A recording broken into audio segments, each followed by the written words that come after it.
아멘. 아멘. 아멘. 주께서 여러분들에게 말씀을 들을 수 있는 귀를 열어주시기를 축복합니다. 오늘 설교 제목은 위기가 기회가 되려며, 위기가 기회가 되려면 이라는 제목으로 말씀을 전하겠습니다. 교회는 어떤 곳인가? 교회는 어떤 곳인가? 교회는 다양한 사람들이 모인 곳입니다. 동호회나 산악회나 동창회는 나와 비슷한 취미, 나와 같은 학교 출신들이 모여요. 그것이 이제 공통적인 분모가 되어지지요. 교회는 어떤 곳인가? 교회는 예수님 한 분 때문에 모인 곳입니다. 나를 위해 십자가를 하신 예수님 한 분 때문에 모인 곳이에요. 그러니까 예수님이 빠지면은 더 이상 교회의 의미가 없어요. 그러니까 내가 교회에 내가 나가고 내가 교회를 다니는 이유는 하나입니다. 나를 위해 십자가를 달려 돌아가신 예수 그리스도, 그분 때문에.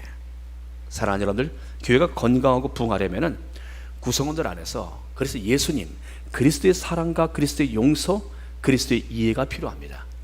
이 땅의 교회는 완벽하지 못해요. 그렇기 때문에 이 세 가지 덕목, 사랑과 용서와 이해, 이 세 가지가 반드시 있어야 교회가 되어져요. 여러분, 만약에 완벽한 교회가 있다, 그 완벽한 교회는 내가 들어가는 그 순간에 완벽한 교회가 깨져버려요. 우리가 완벽하지 못하기 때문에.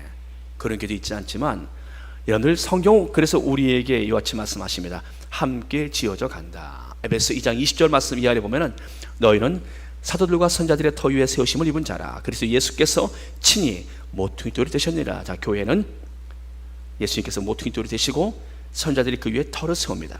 그 안에서 건물마다 서로 연결하여 주 안에서 성도이 되어가고 서로 연결이 되어져야 돼요. 따로 신앙생활하는 게 아니에요. 교회는 서로 연결이 되어져요. 이 연결이 강하면 강할수록 교회가 강해지는 겁니다. 22절에 너희도 성령 안에서 하나님이 거하실 처소가 되기 위하여 그리스도 예수 안에서 함께 지어져 가느니라. 여러분들, 그리스도 예수님 안에서 함께 지어져 가는 사람, 다 만들어진 사람이 아니에요. 다 지어진 사람이 아닙니다. 진행 중, 지금 지어져 가는 사람. 여러분들, 연결되어진다, 함께 지어져 간다, 이 부분이 중요해요. 벽돌을 쌓을 때 보면 벽돌이 옥 튀어나온 게 있습니다. 그러면 그 벽돌은 그걸 깎아내야 돼요. 그걸 깎아내야 그 다음 벽돌이 똑바로 올라가지 않겠습니까? 마찬가지예요.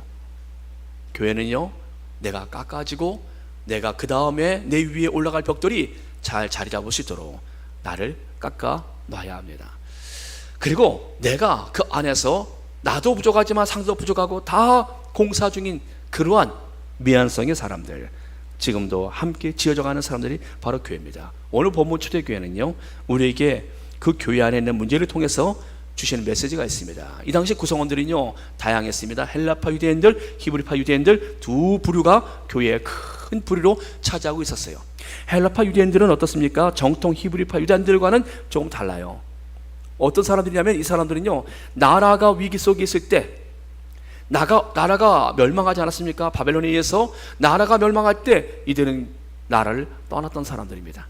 그리고 그들은 원건 원치 않건 간에 나라를 하여간 떠났던 사람들이에요.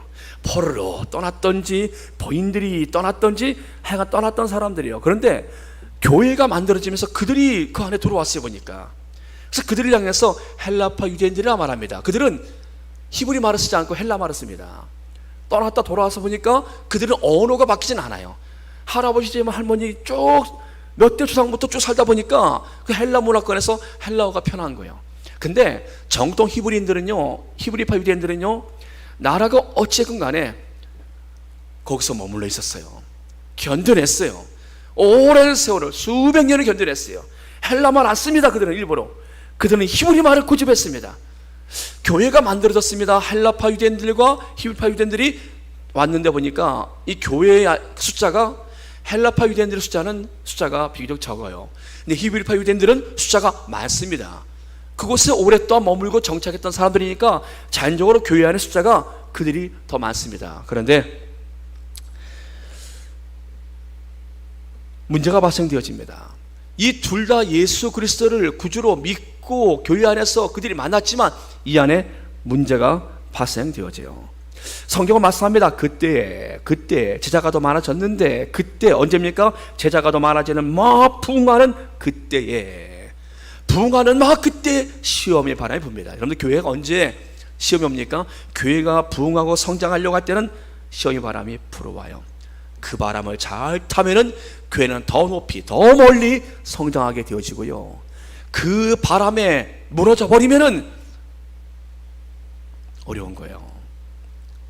그래서 하나님의 사람들은요, 하나님이 세우신 교회는요, 시험의 바람이 올 때 더 멀리 더 높이 나를 준비를 해야 합니다. 할렐루야. 그게 하나님의 사람들의 모습이에요. 지금 그때 제자가 더 많아졌는데 교회가 한창 막 되어지고 부흥하려고 하는 이때에 시험의 바람이 불어요. 자, 그때를 볼까요? 언젠가 사도행전 5장 말씀 보니까 아나니아 삽비라 사건이 있습니다. 아나니아 삽비라 사건은요, 그들이 자신들의 땅을 팔고 얼마를 하나님 앞에 내놨다고 하면서 원래는 다 내놓기로 했다가 그들이 다 내놓지 않고 성령을 속이고 제 아들을 속입니다. 이 일 때문에 하나님이 이들을 징계하시는 사건이 있지 않습니까? 그때 사람들이 알았어요. 교회는 돈으로 되는 것이 아니다. 여러분들 돈 걱정하지 마십시오. 교회는 재정으로 교회가 움직이는 것이 아니에요. 여러분들 돈이 있어서 교회를 섬긴다? 조심하셔야 돼요. 더 겸손해야 합니다. 은밀하게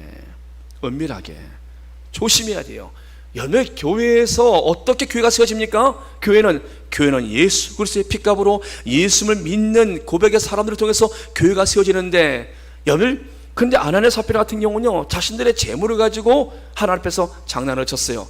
하나님이 이들을 치십니다. 사람들이 알았어요. 아, 교회는 하나님 앞에 우리가 함부로 할 수 있는 것이 아니구나.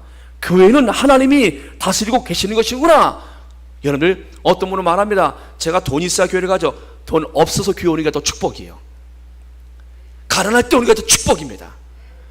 여러분, 그 사람에게 하나님이 지금 이 초대교회에 주시는 메시지가 있었습니다. 그거는 바로 교회는 하나님이 다스리신다, 교회는 하나님이 경영하신다는 것을 주신 것입니다. 얼마나 초대교회가 힘있게 성령 충만했는지요. 베드로 사도가 지나가는데 그 그림자만 닿아도 귀신이 쫓겨나고 병이 낫는 거예요. 얼마나 성령 충만했습니까? 그러니까 베드로 사도가 지나가는데 그 그림자만 스쳐 지나가도 귀신이 쫓겨나고 병이 낫더라.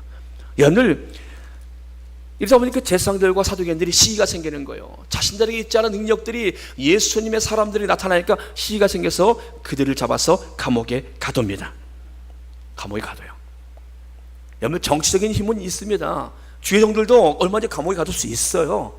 그들이 감옥에 가뒀어요. 근데 주의 사자가 밤에 나타나서 옥문을 열고 그들을 끌어내서 성전에서 그들이 새벽에 말씀을 증거하는 거예요. 감옥에 가뒀는데도 그들이 어떻게 나와 있어요? 보니까 당시에 사두개인들과 지상들이 생각할 때는 이거는 뭔가 있긴 있다. 이거는 분명히 우리가 알지 못하는 뭔가 세계가 있다. 우리도 하나님의 이름을 부르는데 왜 이들에게는 이와 같은 능력이 나타나는가? 그래서 그들을 불러서 말해요. 딱 한 가지만 약속해 달라.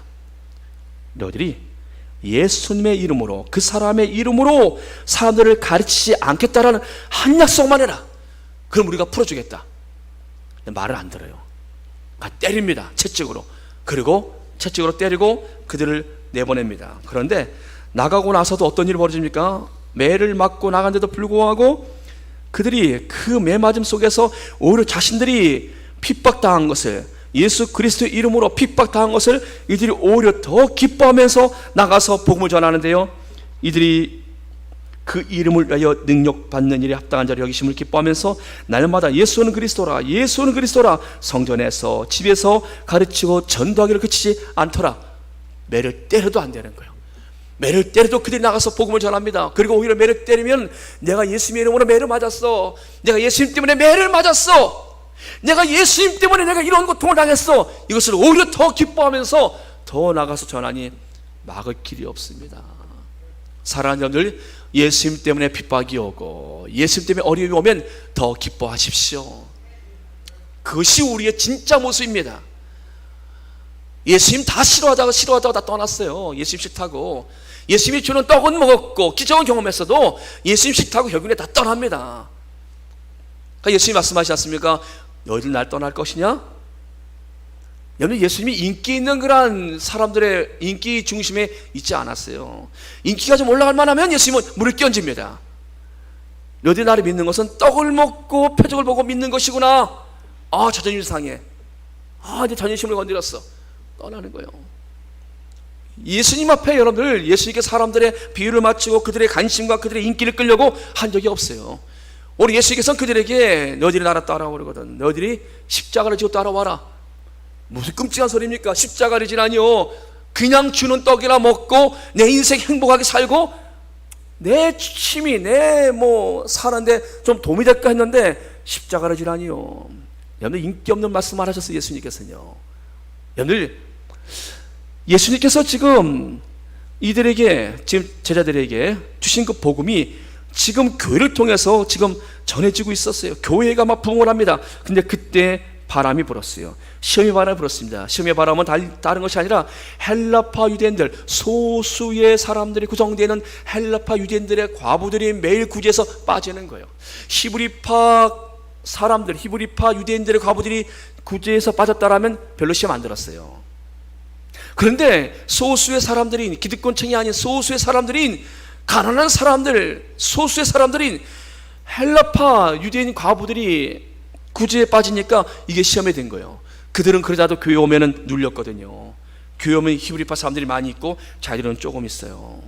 기성 다니던 사람들은 많이 있고 자기들은 이제 교회 온 지 얼마 안 됐어요. 초신자나 마찬가지예요. 어떤 면에서. 그런데 이 사람들의 도움을 준다고 주는데 자기들이 빠지니까 여러분들 상처는요 근원을 파려고 하지 않습니다. 그냥 상처이면 상처 자체만 가지고 시험 되는 거예요. 그냥 내가 왜 이런 시험이 왔는가, 내가 왜 이런 부분에서 내가 상처를 받는가, 내가 왜 이런 일이 있는가 하나님 앞에 기도하고 찾으면 되는데 사탄의 시험은요 그렇지 않아요. 딱 시험이 걸리면 그냥 그만 보는 거예요. 현상만 보입니다. 헬라파 유대인 과부들이 매일 구제에 빠지니까 어떻게 합니까? 히브리파 사람들을 향하여서 전체를 향해서 원망을 합니다. 헬라파 사람들이 히브리파 사람들을 전체로 원망해요.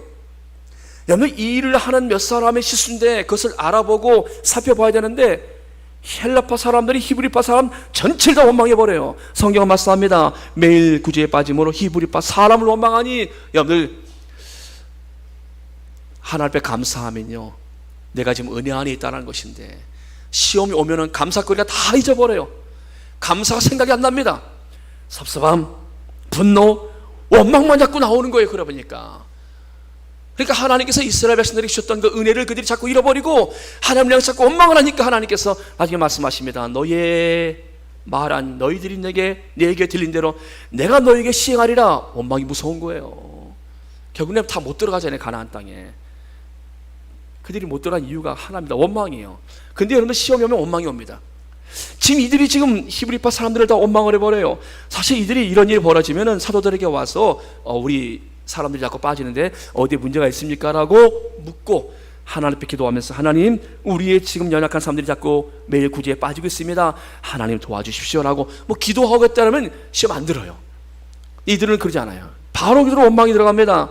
여러분들 이스라엘의 언어를 여러분들이 잘 다스리길 주의 이름으로 축복합니다. 매일 구제예요. 매일 구제. 매일 도와줬어요. 근데 몇 번 빠진 것 때문에 지금 이들이 원망할 사실은 이유가 아니잖아요. 가서 얘기하면 되잖아요. 살펴보지 않습니까? 근데 시험이 문 앞에 오니까 보이질 않아요.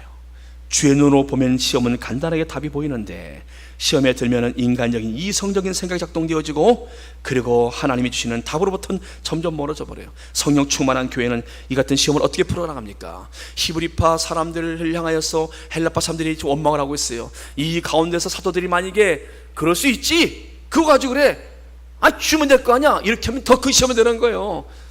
그런데 어떻게 합니까? 이들은 말씀과 기도해서 답을 찾습니다.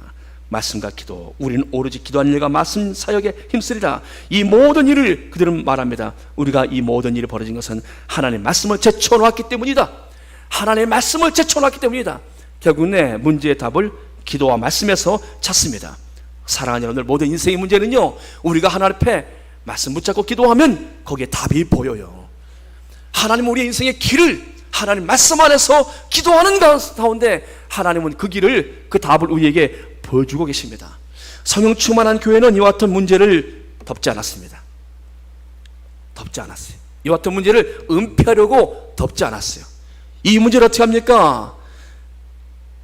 사도들이 12사도가 모든 제자를 불러 모든 그 안에 성도들을 부른 것이 아니라 모든 제자를 불러 누구와 의논합니까? 제자들과 의논을 해요. 여러분들 군중과 제자가 다릅니다. 이 제자들은 교회를 세워가는 사람들이에요.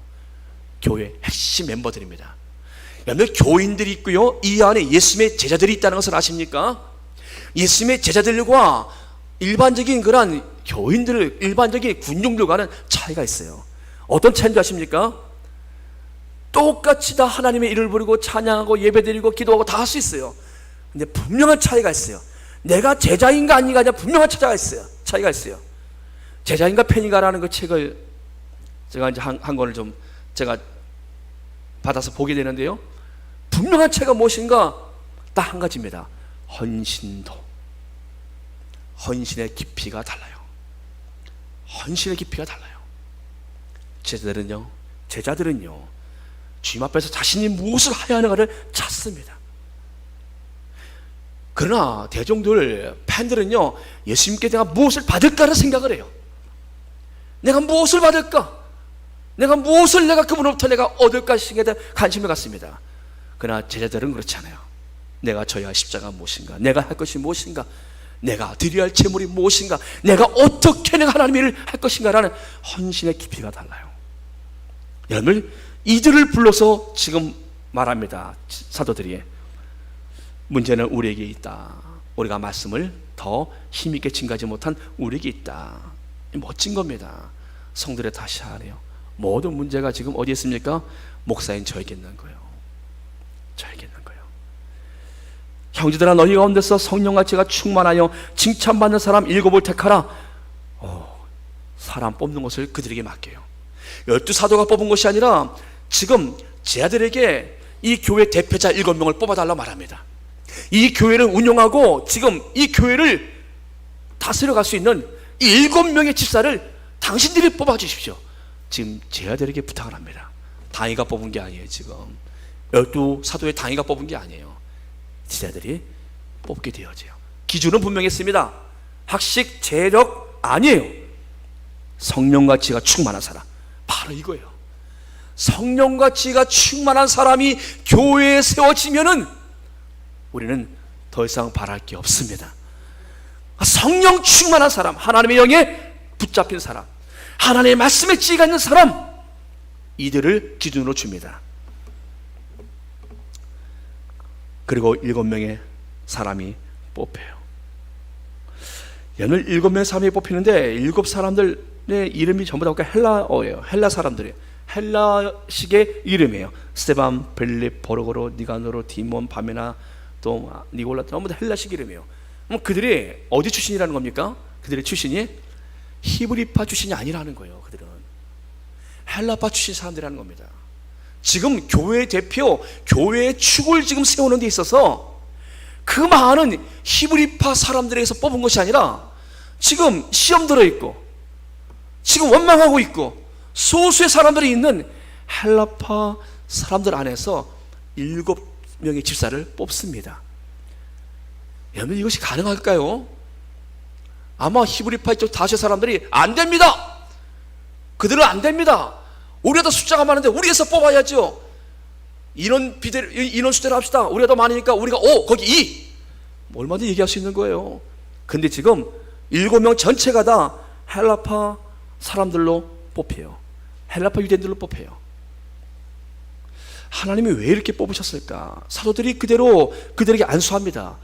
사도들이 거기에 대해서 에이 심하네, 어떻게 이럴 수 있어? 아니 그 헬라파 사람들 거기서 다 뽑으면은 히브리파 사람들이 시험 들지. 그러면 안 돼. 좀 심하네. 좀 생각 좀 해봐. 이럴 수 있지 않습니까? 근데 그러지 않아요. 사도들은 그대로 그들을 기도하고 그들에게 안수합니다. 제자들이 뽑은 7명이 그대로 기도하고 안수해요. 6절 말씀에 사도들 앞에 세우니 사도들이 기도하고 그들에게 안수하니라. 그걸 끝이에요. 그들을 세웁니다. 오늘 여기서 우리 중요한 것을 발견합니다. 하나님께서 왜 헬라파 사람들로 하여금 교회를 대표하도록 교회의 중추의 역할을 그들로 하나님께서 왜 세우셨는가? 성경 우리에게 그 이유를 말씀해 주고 있습니다. 자, 여러분들, 우리가 첫 번째 뽑힌 사람이 누굽니까? 스데반 집사님입니다. 스데반 집사님. 오늘 스데반 집사님은 최초의 순교자로 성경 기록되어 있어요. 그분은 어떤 분이십니까? 그분은 헬라파 유대인이에요. 그는 이방 땅에서 그의 선대부터 몇 대를 살다가 이제 고국으로 돌아온 헬라파 출신이에요. 그런데 그는 놀라운 설교를 합니다. 그가 한 이 설교 때문에 그가 결국에 돌에 맞아 죽지만 그는 히브리파 사람들이 할 수 없는 설교를 해요. 어떤 설교입니까?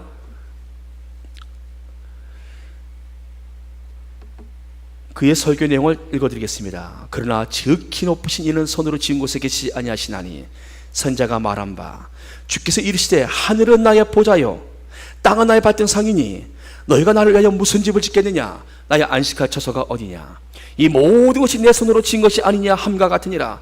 목이 곱고 마음과 귀에 할례를 받지 못한 사람들아 너희도 주상과 같이 항상 성령을 거스리는 도다. 오늘 지금 스테반 집사님은 어떤 메시지를 했습니까? 하나님은 성전 안에 계신 분이 아니라 그 하나님은 어디나 계신 하나님이시다.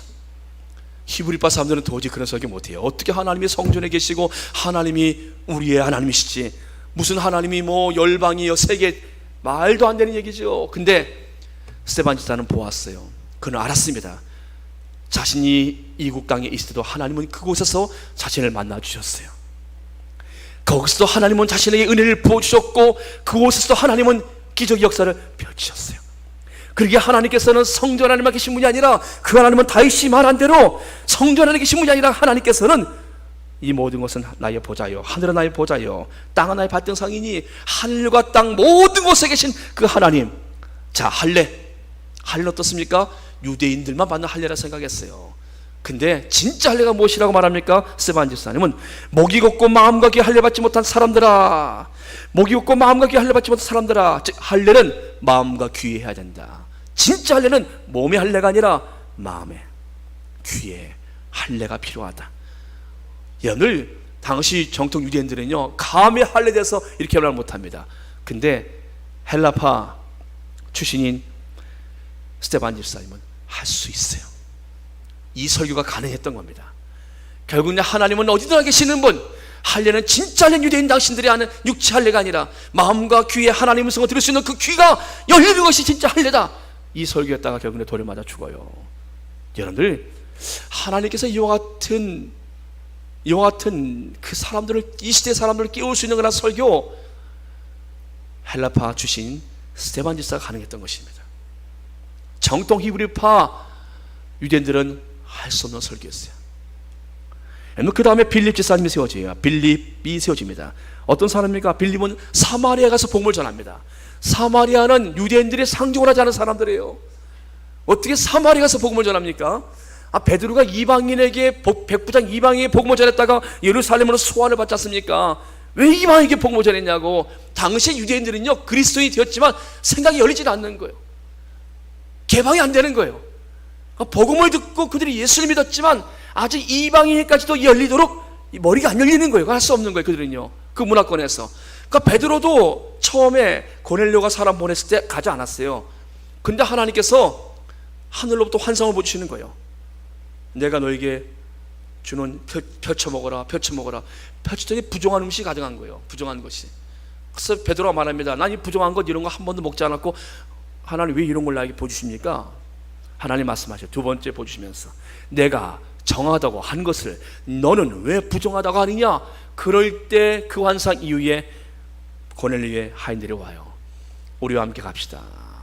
이방인 백부장 고넬료의 하인들이 와서 말하니까 거기서 베드로가 생각을 합니다. 하나님께서 나로 하여금 이방인에게 가도록 이 환상을 보셨구나. 순종하는 마음으로 갑니다. 가서 보았더니요 말씀을 전하기 전에 주의 성령님이 그들에게 임하는 거예요. 베드로가 보니까.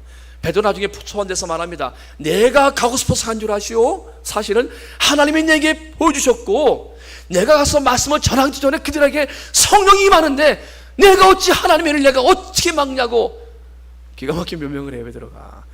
이런을 그 정도로 그들의 생각은 개방이 안 돼 있었어요. 이방에 대해서. 그런데 빌립은요 이방 땅에 살다 돌아온 사람이에요. 친구도 이방인 친구가 있을 터이고 그는 거기서 오랜 세월을 살았던 사람이에요. 수백 년 동안 이방인들과 함께 살았던 빌립에게 지금 사마리아 가서 복음을 전하는 것은요 아무 꺼리낌이 없어요. 부담이 없어요. 하나님이 헬라 사람들로 하여금 세우신 이유가 있어요. 이들의 사고는 열려 있습니다. 누구나 다 구원받을 사람으로 열려 있어요. 이방인에게도 복음을 전할 수가 있고, 하나님은 갇혀 있는 하나님이 아니라, 하나님께서는 이스라엘을 갇혀 있는 성전에 있는 하나님이 아니라, 하나님은 모든 이의 하나님이시라는 것을 그들은 열려 있어요. 그러나 정통 유대인들, 정통 히브리 유대인들은 그 부분이 열려 있지 않은 거예요. 사도행전을 보면요, 결국 이 축이 히브리파 유대인에서 본격적으로 헬라파 유대인들로 축이 옮겨져요. 여러분들, 구스네시 간다게가 내려갈 때 그 옆에 쫓아가서 복음을 전한 사람이 누굽니까? 빌립이에요. 구스 사람, 완전 이방 사람이에요. 근데 거기 쫓아가서 그에게 복음을 전한 사람이, 그리고 그를 세례준 사람이 빌립입니다. 빌립만이 가능했던 것이죠. 이방과 상종하지 않았던 그 시대에 그 벽을 뛰어넘으시던 사람이 바로 헬라파 유대인 출신들입니다. 사랑하는 여러분들, 여기서 우리는 중요한 것을 발견합니다. 히브리파 유대인 출신들이 만일에 그들이 이와 같은 것을, 그들의 편협함으로 그들이 속이 좁아서 헬라파 유대인들이 세워지는 것에 반대했다라면 지금 이와 같은 사도행전은 펼칠 수가 없었어요. 그러나 전폭적으로 지지해요. 히브리파 유대인들이 지금 전폭적으로 지지해요. 한 번도 반대하는 것이 없어요. 다 지지합니다. 성령 충만했던 초대교회가, 바로 성령 충만한 초대교회의 모습은요, 지금 헬라파 유대인들이 나와서 힘있게 복음이 전해지는 것에 대해서 이들은 시기하거나 질투하지 않고 이들은 전폭적으로 지금 지지하고 있습니다. 그들의 영적인 성숙함, 그들의 인격을 보여주고 있는 것입니다. 사랑하는 여러분들, 축구를 할 때는 두 역할이 필요합니다. 하나는 도움을 주는 사람이 있고, 하나는 골을 넣는 사람이 필요해요. 골을 넣는 사람이 도움 없이 골을 넣기는 굉장히 힘듭니다. 누군가 도움을 주는 사람, 어시스트가 있을 때, 그때 이제 스트라이커가 이제 골잡이가 골을 때릴 수 있습니다. 근데 우리는 골을 띄워준 사람보다 골을 때린 사람을 우리는 더 많이 주목하잖아요. 근데 사실은 골을 넣도록 띄워준 사람이 사실은 동일한 거예요. 그 사람이 없으면 어떻게 골을 넣습니까? 하나님께서는 도움을 주는 사람도 하나님 귀하게 보세요. 히브리파 유대인들도 하나님은 귀하게 보셔요. 그러나 지금 골을 때리고 있는 헬라파 유대인들도 하나님께서는 귀하게 보시는 거예요. 교회는 어떤 것입니까? 교회는 이 둘이 함께 공존합니다. 내가 지금 도움을 줘야 할 단계인가, 아니면 내가 지금은 골을 때리러 앞장서 나가야 될 단계인가, 이거를 잘 분별할 줄 아는 성령 충만한 교회, 초대교회의 모습이에요. 사랑하는 여러분들, 도움을 줘야 될 때 도움을 주지 않는다면 골을 쏠 수가 없습니다. 골을 때리고 집어넣어야 할 사람이 그냥 뒤만 빠져 있으면 득점으로 이어질 수가 없어요. 이 둘이 함께 조화가 될 때, 그럴 때 승리가 있지 않겠습니까? 교회는 그런 것입니다. 교회는 도움을 주는 사람이 있고, 그리고 앞장서는 사람이 있고, 이 두 역할이 함께 있는 것이 바로 교회라는 것이에요. 또 하나 중요한 것은요, 히브리파 사람들은 기득권층이에요. 숫자가 많고 그들은 자연적으로 목소리가 클 수밖에 없는 그러한 다수의 사람들이 있는 그러한 부류입니다. 근데 그들이 지금 조용하다는 거예요. 이것은 다 내려놓았다는 겁니다. 자신들의 것을 내려놓지 않고서는 이렇게 있을 수가 없어요. 그리고 오히려 헬라파 유대인들이 초대교회 중심으로 사도행전이 펼쳐지도록 그들은 자신들의 모든 것을 내려놓고 뒤에서 조용히 그들을 지금 도움을 주고 있는 모습. 사랑하는 여러분들, 더 놀라운 것은요, 본격적인 것은 사도 바울이라는 사람의 탄생입니다. 사도 바울은요, 헬라파 유대인 출신이 보니까 사도 바울은요, 자신이 히브리인으로 성장을 했지만 결국 자신이 살았던 그러한 그 문화가 헬라 문화 속에서 이방 땅에 살다가 그가 왔기 때문에, 그가 또 복음을 전하는 것은 꼭 유대인들만 상대로 복음을 전할 필요가 없는 거예요. 그는요, 자신들이 친구가 있고 자신이 아는 이웃들이 있고 자신과 함께 모든 사람들도 다 똑같은 사람들이에요. 그렇게 바울은요, 전 세계를 향해서 복음을 전하러 그는 나갑니다. 그는 사고가 열려 있어요. 그래서 그는 헬라이나 유대인이나 모두에게 다 복음이 전해져야 된다. 그의 사고입니다. 여러분들, 교회가 지금 부흥하는 가운데 시험의 바람이 불었습니다. 그리고 시험은 교회가 두 개로 갈라질 위기까지 놓여 있었습니다. 근데 이 상황을 지금 어떻게 지금 풀어나갑니까? 이 상황을 성령과 지혜가 충만한 사람들을 세우는 것으로, 그리고 말씀과 기도 안에서 그들이 답을 찾는 것으로 지금 이 문제를 풀어가고 있습니다. 더 중요한 것은 내려놓음이었어요. 자신들의 그 모든 문제가 다른 사람의 것이 아니라 나에게 있음을 그들이 인정하고 자신들의 것을 내려놓았다는 겁니다. 그러자 교회가 어떻게 됩니까? 7절 말씀 다 함께 읽겠습니다. 7절 말씀. 초대교회가 그래서 어떻게 되었을까? 7절 말씀 함께 있습니다. 시작. 하나님의 말씀이 점점 왕성하여 예루살렘에 있는 제자의 수가 더 심히 많아지고 허다한 지상의 무리도 이도에 복종하니라. 아멘. 전에 있지 않았던 큰 부흥이 나타납니다. 하나님의 말씀이 점점 더 왕성해져 갔고 예루살렘엔 제자의 수는 더 많아지고 제상까지도 돌아와요. 핍박하던 제상 무리까지도 돌아와요. 하나님이 교회를 일으켜 세워주셨어요. 하나님이 우리 교회도 일으켜 세워주시기를 바랍니다. 하나님께서 지금 세워주고 계시니까 여러분들, 지금 이들이 자신들의 생각대로 했다면 지금 이와 같은 일은 있을 수 없었습니다. 누군가 탓을 하고 이 원인에 대해서 누군가 다른 사람에게 돌렸다면, 이 문제를 누가 실수한 거야, 누구의 문제라고 돌렸다면 이런 부흥 있지 않았을 것입니다.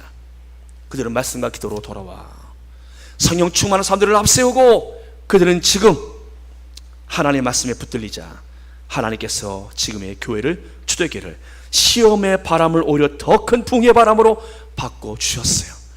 사랑하는 여러분들, 우리 가정에서 마찬가지입니다. 시험일 때가 있어요. 그때 여러분들 잘 기억하십시오. 오늘 말씀을 내가 지금 나서야 될 때인가, 내가 도움을 줘야 될 때인가, 내가 내놓지 않은 것은 무엇이 있는가, 내가 하나님의 말씀과 기도에 내가 더 집중하지 않은 것이 어떤 부분인가, 내가 하나님의 말씀 앞에, 기도 앞에 더 나가리라. 여러분들이 하나님 앞에 돌아볼 때 가정에 다시 회복이 되어지는 겁니다. 교회도 마찬가지입니다. 여러분들, 사랑하는 여러분들, 오늘 말씀을 통해서 오늘 이 말씀이, 하나님의 말씀이 점점 왕성해져 가고, 코로나 때문에 교회가 어려워졌어요. 교회가 2년째 지금 이렇게 그런 시간을 보내는데, 코로나에 겹쳐서 여러분들 있지만 교회가 뭔지 모르게 사람들이 힘을 잃고 교회를 떠나는 거예요. 술술술 이렇게 떠나는 거예요. 교회에 들어와야 되는데 더 어려울 때 기도하고 더 모여서 하나님의 배우라 더 준비하고 나가야 되는데, 하나님이 정리를 시켜주시는 것인지 술술술술 이렇게 교회가 사람들이 빠져나가는 거예요. 목사님 저로서는 할 수 있는 것이 없어요. 떠난 사람 붙잡아도 안 붙잡혀요. 떠난 사람, 제가 4시간 5시간 무릎 꿇고 있어도 안 돌아오더라고요. 내가 더 떠난 사람 붙잡으려는데 안 붙잡혀요. 제가 느낀 게 있어요. 떠나는 배 붙잡기 힘들구나. 떠나는 배가 이미 강물 타고 내려가는 그 배를 뭐 어떻게 붙잡아오겠어요. 사람도 마찬가지 보니까. 근데 사람에게 맞추니까 저에게 병이 오더라고요. 저에게 병이 와요. 저에게 문제가 오는 거예요 보니까. 그래서 자꾸 잊지 않았던 거나 병들이 자꾸 저에게 오는 거예요. 병이 오는 거예요. 제가 그 원인을 제가 생각해 봤어요. 내가 지금 어디에 목회를 하고 있는가, 내가 어디에 맞춰 목회하고 있는가, 내가 지금 어디에 집중하고 목회하고 있는가. 오늘 성경 우리에게 답을 주었습니다. 저와 여러분들 왜 교회 나오십니까? 저를 보고 나오지 마십시오. 저 사람이에요. 여러분들 분위기 환경 보고 나오시면 그 분위기 환경 바뀌면은 여러분 다 실족합니다. 여러분들 뭐 보고 나오시겠습니까? 여러분들 뭐 보고 여러분들 교회 신앙생활 하셨습니까? 여러분들이 바라볼 대상은 한 분이십니다. 예수님 때문에 나오셔야 돼요. 시험이 올 때마다 여러분들 어떻게 됩니까? 예수님 때문에 시험이 오면 어떻게 됩니까? 말씀과 기도의 자리로 들어가야 돼요. 하나님 뭐라 말씀하시는가? 하나님 앞에 기도하며 들어가면 하나님이 거기서 여러분들 기다리고 계십니다. 그 하나님 만나고 나면 여러분들의 삶에서 어떤 일이 벌어집니까? 왕성해지는 겁니다. 다 힘을 얻게 되어지는 겁니다. 회복이 있게 되어지는 겁니다. 시험은 언제든 어디 가나 있어요 여러분들. 그러나 하나님이 우리에게 주신 은혜는 변함이 없습니다. 사랑하는 여러분들, 전 여러분들에게 크고 작은 시험을 통해서 여러분이 더 멀리, 더 힘있게, 더 왕성하게 성장해 나실 주의 이름으로 축복합니다. 기도하겠습니다. 전능하신 아버지 하나님, 교회가 부흥할 때 시험의 바람이 불어와 하나님 초대교회가 어려움을 당하였지만 하나님은 교회는 오히려 이 상황을 통하여 더 큰 풍으로 나갔습니다. 하나님 우리의 삶 속에서도 하나님 시험일 때 그 시험을 통해서 하나님의 더 큰 역사를 이루어드릴 수 있는 저희들이 되게 하여 주시옵소서. 예수님의 이름으로 감사하며 기도드립니다. 아멘. 내가 주인 삼은 모든 것 찬양 먼저 할까요? 내가 주인 삼은 모든 것.